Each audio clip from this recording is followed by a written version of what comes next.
we got three amazing directors here telling three great individual stories. But I wonder, like, how did the gang come together? Were people being handpicked? Was there a pitch process in sort of telling the stories that all come together in God Save Texas? Yeah, I guess we can start with you. Yeah. Do I go first?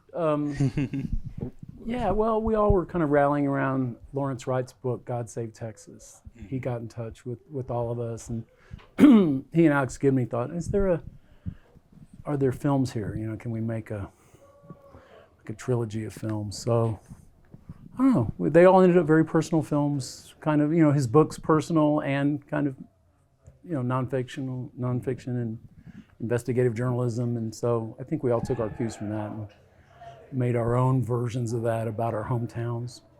Yeah. Looking at different subjects. I did kind of criminal justice, death penalty. Alex did it's called The Price of Oil. It's like, yeah. You guys can jump in, talk about it. It's like we all kind of had our towns and our own families and stuff. So. And it is kind of the simple question of, like, how did you come How into did the I know? role? That's the hardest question. Yeah. I think it was 'cause, very, we all like had our lanes. I mean, I think Larry is probably the he's the big blue, commonality. the writer that the series was based on, and Rick went first.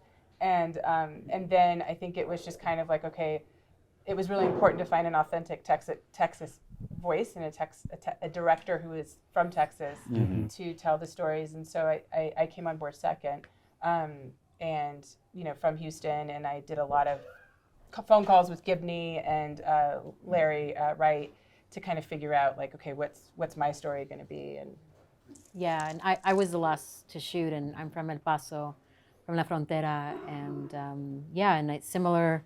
I mean, I think after reading Larry's book and just the complexities about Texas and what he talks about, I think, we all tried to put a personal approach to it, right? Sort of dispel a lot of the stereotypes that people think about, when they think about Texas. Yeah, and you mentioned kind of taking the lead from, like, Larry. Was there conversations at all with him about, like, you all have my blessing to kind of make this very personal? They were encouraging. That's kind of what they wanted. So it ends up, it's not really an adaptation. It's sort of like the spirit of his book kind of infuses our three films, the whole trilogy. But I think they kind of pulled it out of us too. We're behind the camera people. We make films. So it was awkward I don't want to be the subject. I don't want to be in front of the camera, but it's just one way to communicate, one way to tell a story. So it kind of came out that way. So I don't know. It's it's very, as you can see, yeah. we don't like to be on the side. Yeah. But I think Larry was our biggest cheerleader, all three of us. He's also a historian of the state, very much, and we all have we grow up in the place, and you have kind of tunnel vision about your family, your parents, your cousins, like how your relationship with your hometown. And I think Larry really kind of helped us to have a macro lens, to assist so that we were telling some of our micro storytelling about our personal backgrounds. We could kind of plug it into a bigger story. And that was, I think, the ebb and flow of how we worked. And but each ecosystem is completely different. Mm-hmm. Yeah. And I think there's an element to this that kind of connects the three of, like, sort of showing people the Texas we may not see. Is there an aspect of your film, like, thinking of that you're particularly excited or energized about showing? Yeah, I mean, it's always fun if you're native Texan to show. The world has a very cliched, stereotypical view of our state. I was always proud to show a more urban punk rock, version of Texas in my own way, just different version. It was just not cowboys on horses and living on ranches. Like, that wasn't the world I grew up in. And I mean, we all have whatever, there's variations. You meet people of all kinds, and such a diverse, crazy state. It's everything. So it's no one thing, and it's always insulting when people make some big assumption about your state. Well, my grandfather was a cowboy, Yeah. but I think the difference for me is that I'm seventh generation Texan, but Black Texan, and I think it was really important to me to dispel the myth of, like, when anyone thinks about Texas, they think of white men, you know, from JR. you know, J.R. Ewing to Davy Crockett. Davy Crockett. Not even a Texan, but Yeah, we claim him He's because got he the- died there. Yeah, he's got the brand. He's got the brand. LBJ, yeah, it's- LBJ. Everyone. Well, is, any history, it's a bunch of white guys. Yeah, a bunch of white guys that have their stories have been shared, you know, over and over and over again. And I wanted to kind of bring to life, like, wow, my family has been here for, you know, over 200 years, and you wouldn't even really think about. I didn't even really think about that. And so I was a Texan in exile when I started this because I couldn't wait to get out of the state when I graduated from high school, and going back just gave me a different lens of how to, you know, soak in my hometown. Yeah, I think for me, I mean, I'm first gen Mexican American, and I grew up on the border, and you know, it's already just even saying the border is so heavily charged, and there's so many images that people think about when they think about the border. It's almost synonymous always with violence. You know what's going on in Juarez, and so I think for me it was important to try to dispel that. I mean, sure, we can't ignore that history. We can't ignore that it's still ongoing. Yeah. But also, you know, there's an in-betweenness that people on the border live with constantly. And these two cities, El Paso and Juarez, are interdependent and interconnected. And it's just a way of life also. So how do we look at this highly complex region with new eyes, and also show that there's a lot of amazing people on the ground and activists, like, you know, fighting the good fight. Yeah. I mean, it's so like indicative. I mean, 3 different projects. It's the same state, but it couldn't be like more like varying stories. And there's a lot more stories. Yeah. We're just, you know, 3 examples. Yeah. But no. For sure.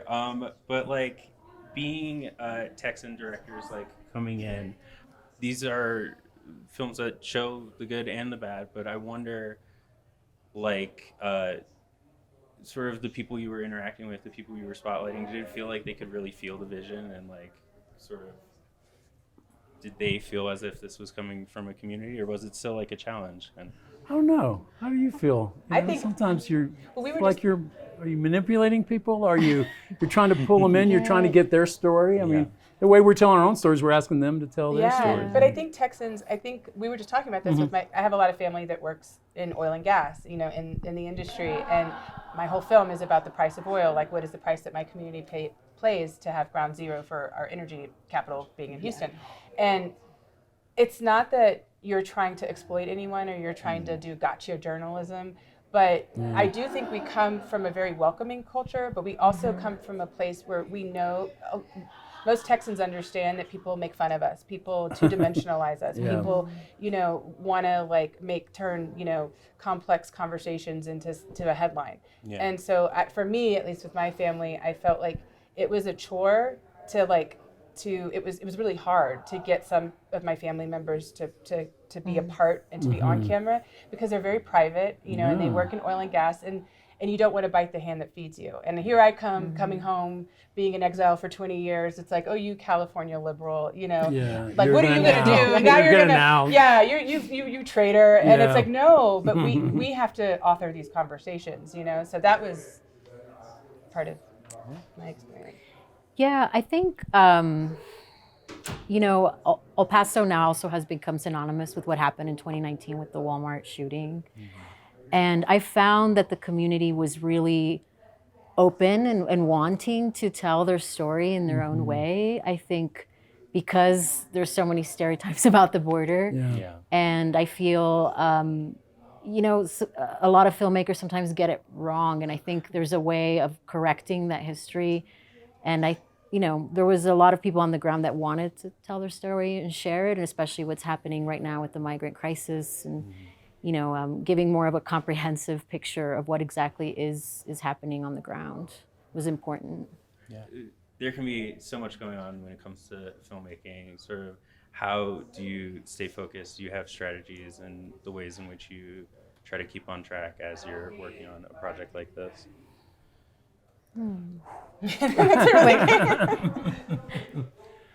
Well, this project for me personally, very different. I'm not really unlike these guys, I'm not really a documentary filmmaker. So I was trying to figure it out as I went, you know. It's a different form of storytelling. than I'm used to. So I don't know. A little unnerving at times. I don't know if I was ever fully on track, but. I mean, I think for me as a documentarian, I'm pretty used to like long schedules, taking at least a year to finish filming and editing. That's a short schedule. A lot of documentary filmmakers have a few films going, on at once. You're in post on one, but you're shooting another one while you're developing another thing. Yeah. And so the focus is, I think that's a part of being a documentary filmmaker is learning how to focus like that. But this project specifically was very challenging because I started at the beginning. I was actually scouting locations and with Larry, and at the rodeo was going on in Houston, and that was the beginning of COVID in Texas. Everything got shut down, and making a documentary during COVID, and making one that is so embedded in the community, as people on the other side are dealing with a pandemic, you're dealing with it with your crew, it was hard to focus. I actually lost 3 family members while I was shooting due to COVID, and also our state had a freeze that got national attention because the entire state lost power, which is insane. Grid failure. And so it was the first time in my life that I was making something that also the stakes were so high because it was also, I was like embedded with my own family. Yeah, for me, this project came at an interesting point. I was just finishing my first feature, What We Leave Behind, that's a really personal documentary as well. And I thought, that's my last personal doc. Like, I don't ever want to do anything else on my family. And then I was doing like the festival circuit with that film. And then, I got approached about this project. And, so that was a lot, trying to like finish that film and then also start this. And then again, be embedded in a very personal project once again when I thought I was done with that. So, and I think it was an interesting process for sure. Very process-oriented documentaries, but it's good. A lot of time to think and feel your way through something, which, I value.